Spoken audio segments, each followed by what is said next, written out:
All right, we are back. Charlie Burris, Zach Reagan, the A to Z Sports Big Orange podcast, here for another segment midweek. Another week where Zach and I just couldn't sync up for long enough to do a full blown live show, but we're still posting clips like this one on the A to Z Sports Nashville YouTube channel.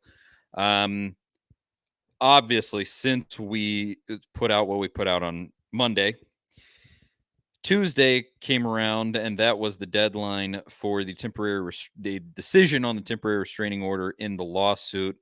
That was denied. We're going to talk about that.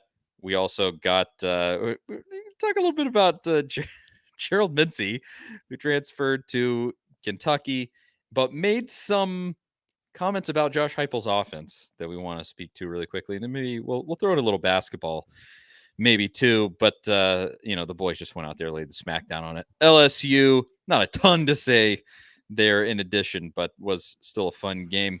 We'll get into it all.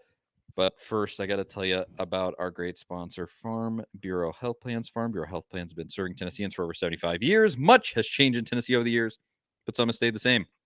Farm Bureau has always valued personal relationships, especially when it comes to good health and good service. Plan on Farm Bureau health plans for health, dental, and vision. For better coverage, better rates, and better service, go to fbhp.com/ATOZ or walk into one of their 200 plus locations across the state. That is fbhp.com/ATOZ. Farm Bureau Health Plans. Shout out to them. There's their graphic right there at the bottom of the screen. All right.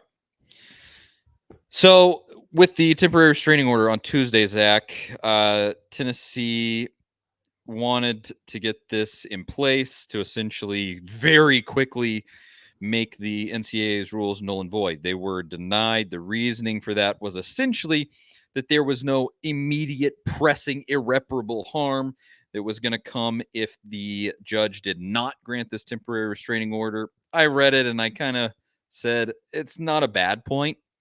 At the same time, the judge, in his decision on the temporary restraining order, noted that based on the current evidence in the case, I believe he said Tennessee is likely is a quote, likely to win on the merits, that the NCAA's rules violate the Sherman Act. But a lot of people, they saw that denial come down, and they're very, very concerned. What'd you think, Zach? Yeah, I think definitely that was the headline that some publications put out there. And if you just saw the headlines, you're like, oh no, that's a big win for the NCAA. But obviously it's not. And really, the restraining order and even the injunction that I guess it's February 13th. I mean, there's no guarantee that they'll grant that either. And neither are that big of a deal. Like, I'm not even sure. Maybe it's just something they're doing just because why not? But all that would do, I mean, it would only apply if Tennessee's players weren't able to earn their money right now. And that's not the case. I mean, Tennessee players have announced NIL deals since this happened, since the lawsuit was filed, since the NCAA news broke. It's kind of business as usual right now on that front. I mean, Brew McCoy announced a new deal with the Vol Club. So it's not like, oh, players can't get paid right now because of all this going on. So it really, I don't know. It doesn't seem like that big of a deal. It's just a lot of legal speak, and that's not the big battle. That's not the one that Tennessee and Virginia are fighting against the NCAA for. And like you said, the judge pretty much says they're likely to win. And I think the NCAA has known this all along. The president was, in front of Congress in December, I think, asking for an antitrust exemption. And he said, if not, the NCAA will essentially be powerless. I mean, that's basically what he said in front of them. And they're just, it's just not going to happen. Like, and that was kind of like his last second, it's not even really a Hail Mary. It's you're on the 10-yard line and you're going to run a hook and ladder and hope that you somehow find your way to the end zone. I mean, that's basically where the NCAA is at right now. I think Tennessee did a really good job of handling their business. I think the NCAA thought, okay, we'll go after Tennessee for this NIL stuff. Nico, that was the first real big NIL deal that kind of got put out there back in early 2022. We'll go there. I mean, it's kind of the same playbook that they did with Florida and the Jaden Rashada deal because that was so public, even though it fell through. And maybe they assume, like, surely somewhere in all these NIL deals across football, I mean, baseball, basketball, non-revenue sports. I mean, it's not just football players that are being investigated here. It's all of the athletics department.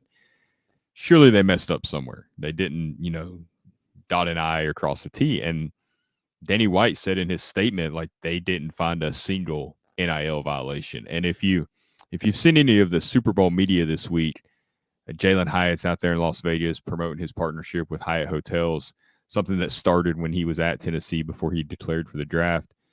He kind of went a little in depth about his NIL stuff, and it really wasn't for the purpose of defending Tennessee. I mean, he admittedly said he hasn't really kept up with that close.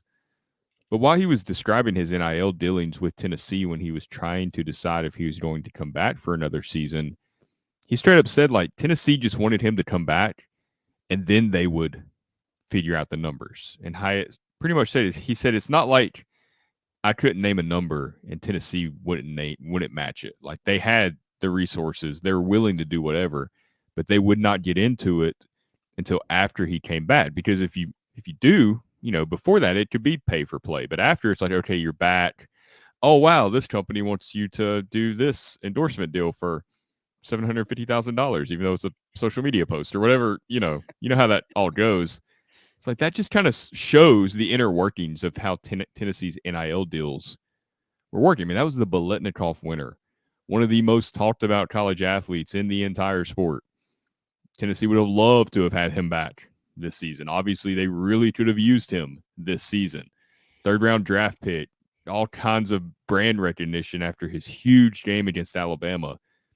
Outside of Hendon Hooker, who could not come back, I mean, that's the one guy on Tennessee's roster last year that was the most in the public light, I guess you'd say.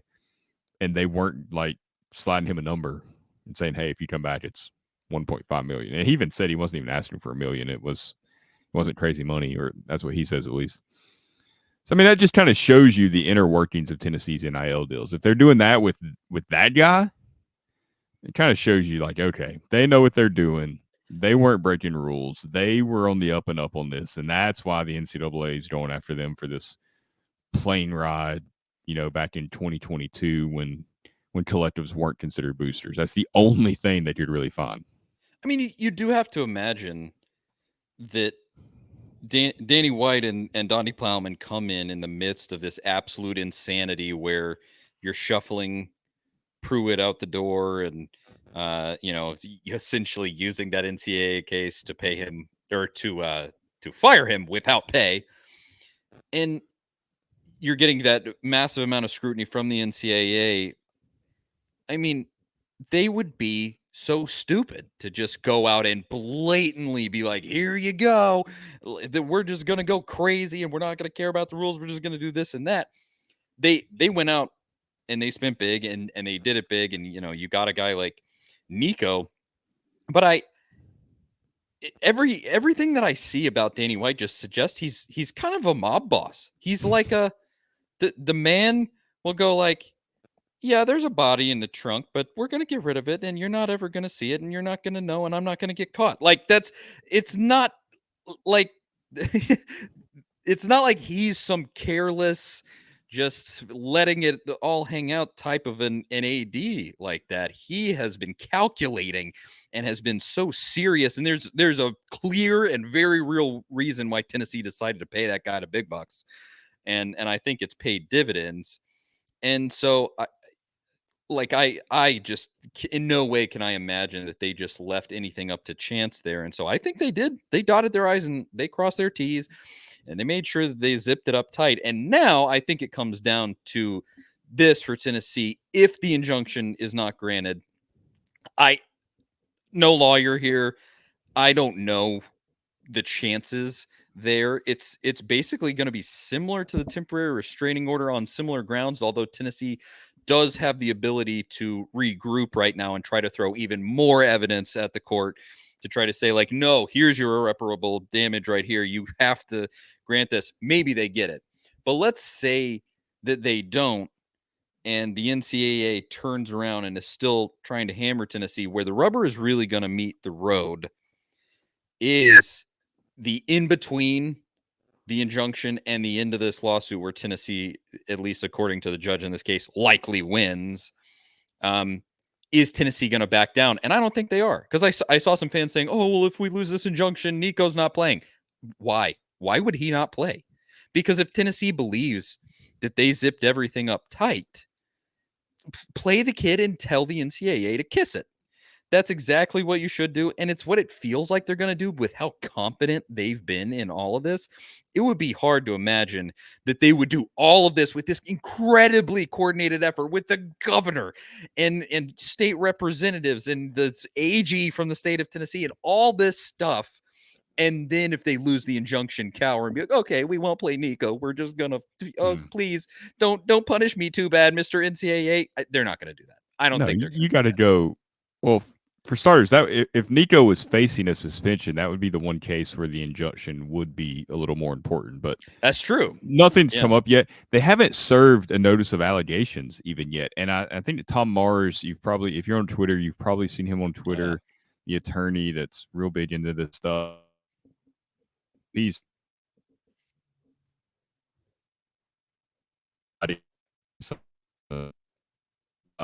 candid analysis on this case. Seemingly, query happens, the notice of allegations comes very quickly after, and Tennessee does not have that so far. So it's like, okay, did the NCAA kind of draw back a little bit? Are they like kind of regrouping themselves? What's the deal here? So if Nico was facing some sort of suspension or any other player, that's when the injunction, I think, would be come more into play, more so than a player's ability to earn money, though that would be wrapped up in all that, obviously.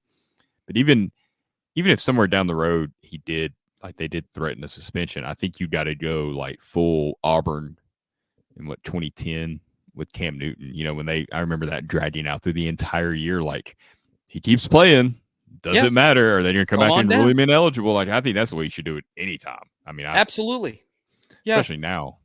Yeah, and especially when the assumption at this point really is that this thing ends with the NCAA being completely powerless.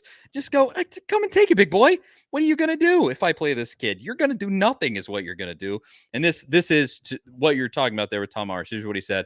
Given the length of time that's passed since the NCAA conducted an allegation review board meeting and then met with Tennessee officials, one has to wonder whether the NCAA has, quote unquote, blinked and decided not to issue an NOA, which is typically issued shortly after an ARB meeting.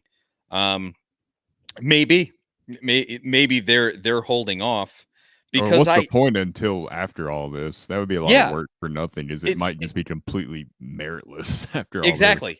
This. You might do all of this stuff because realistically, if they were still going to do it, you think that their motivation would be to get it done quicker. Where they could be like, okay, we got to get this in before the rules become completely irrelevant. Muddy the waters even more. Yeah, because they're losing the PR war at this point. Oh, it's over. It's absolutely over. They tried. I mean, they had their buddies. They tried. Yeah. I mean, they had the New York Times out there.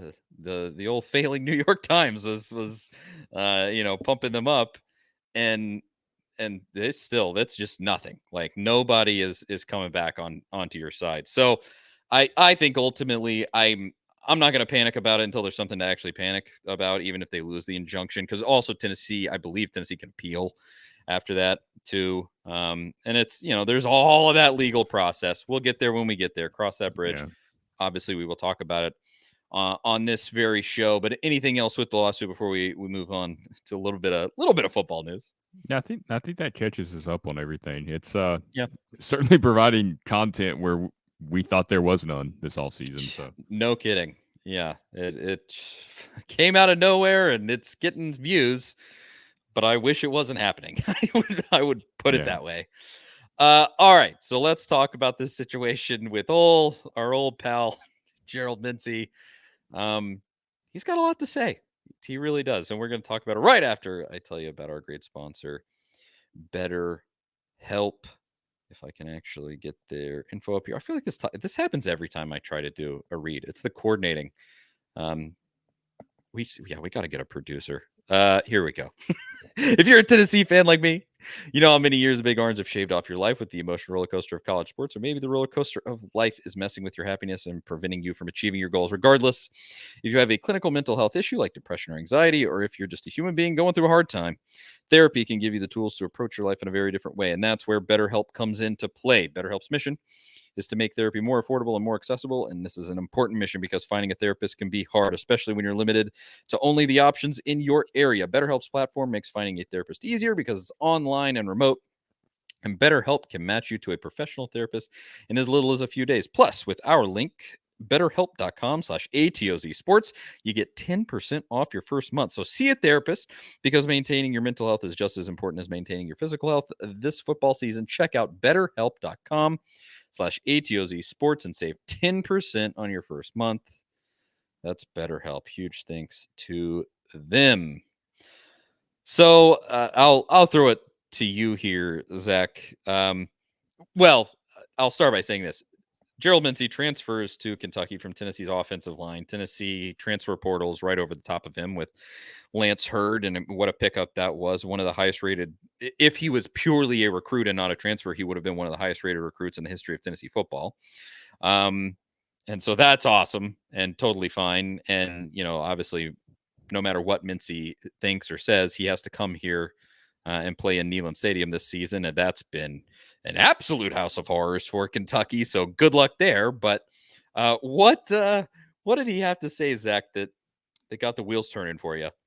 Well, I mean, he's been talking nonstop since he transferred to Kentucky, talking trash to Tennessee fans. I think we've seen some of the talk about, November 2nd, which is when Kentucky comes back to Tennessee next season. And I think he threw a little shade at John Campbell, one of his Instagram stories, and said something to the Kentucky media about when we bust them in the mouth, next season, the standard will be back over here. And then they also asked him in that same media session, I guess like his introduction to Kentucky, they're in for quite a ride.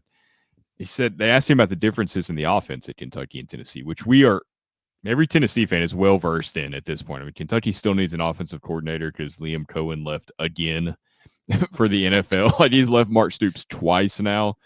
That's an underrated SEC story anyway, that Mark Stoops cannot keep offensive coordinators. It's some absurd number that he's had to. It's like Jeremy Pruitt light.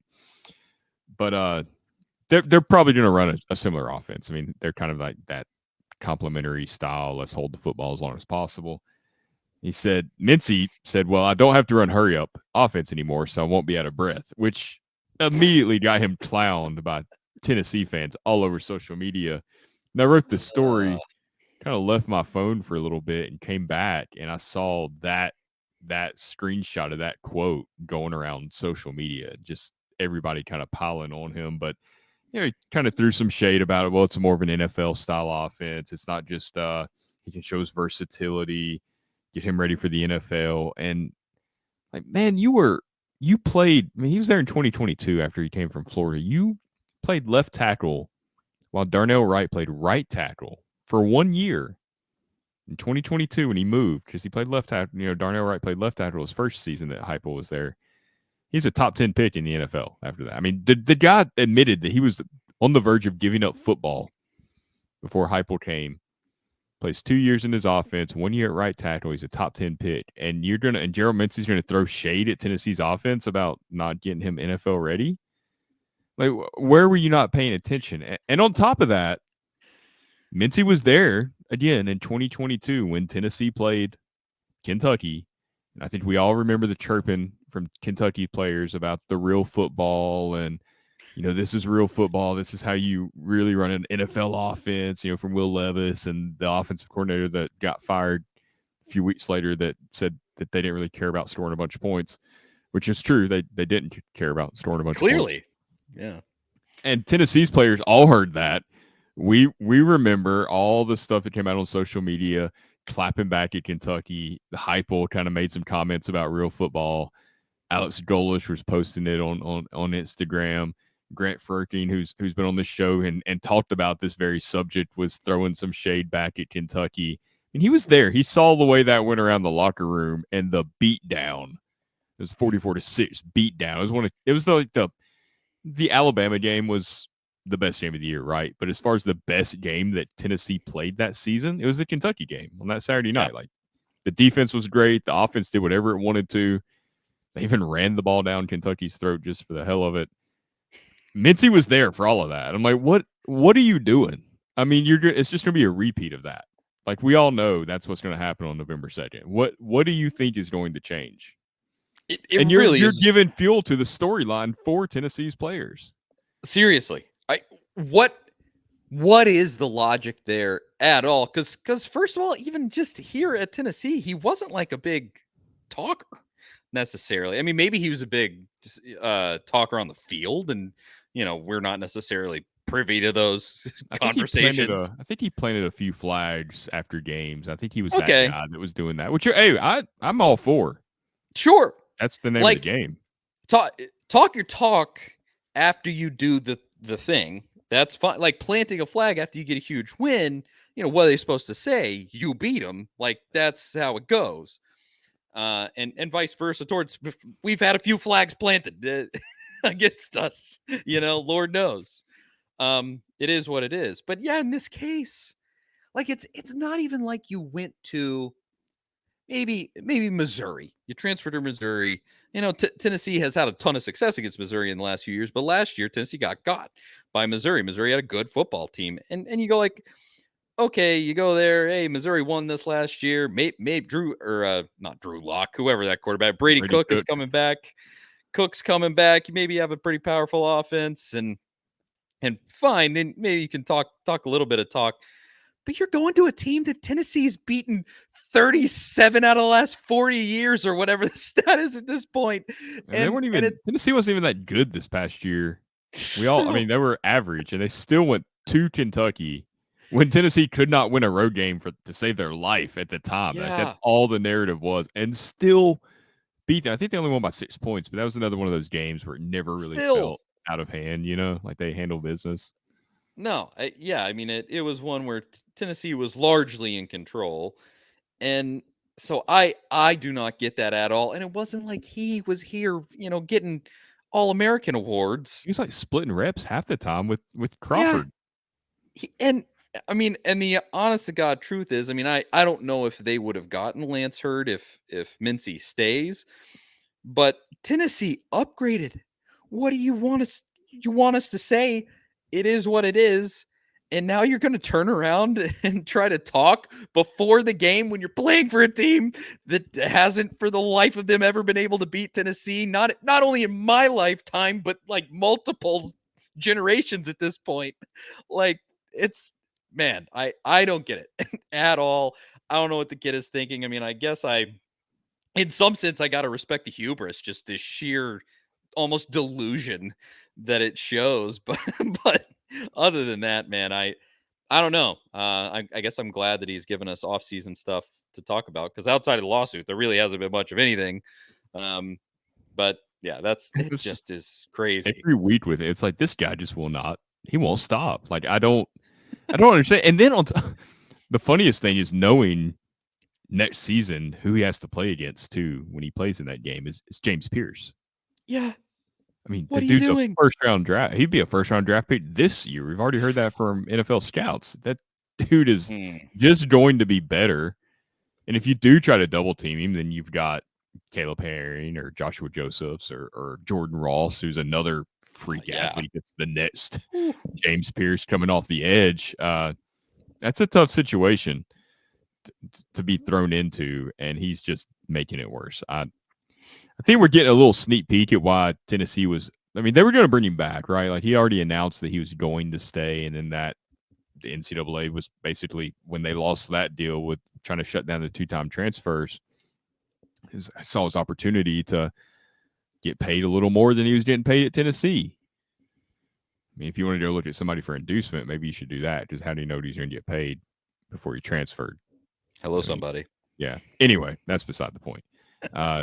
He left for more money at Kentucky. Why else do you go from Florida to Tennessee to Kentucky? You're gonna start at wherever, right tackle, probably last season. You play well, you can be an NFL draft pick. He hit the portal. There wasn't like, oh God, please stay. We're trying to get him to stay. It was okay. we'll figure it out. And they did. Like you said, they got Lance Hurd, and they're probably better off for it. Yeah, Lance Hurd, you move Campbell over to right, and here we are. At least that's the assumption at this point. And so And he doesn't even know wild. which side he's going to play on at Kentucky either. They didn't even give him that assurance, by the way. They asked him that in the press conference. He's like, "Well, we'll just see what happens in spring." I'll just say, good luck. Good luck, young man. You're gonna need it on November 2nd. I will say. And look, it might be February, late January that you're talking all this trash. Nobody's going to forget. I won't forget. When that game week comes up, this is what we're going to be talking about. So it's going to come back. Yeah, the clip of him saying that stuff is going to come right back around immediately that week. Yep.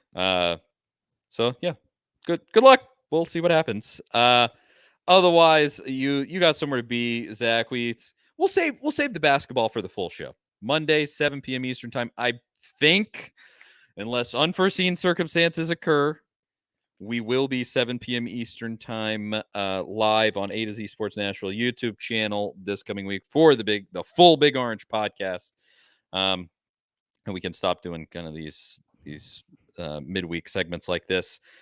So join us there and just, hey, hit that notification bell, because then you'll know when we're live and you'll get the notification. So there you go. Charlie Burris, Zach Reagan, we truly appreciate everybody watching. Couldn't do it without you. And we will talk to y'all next week. See you guys later.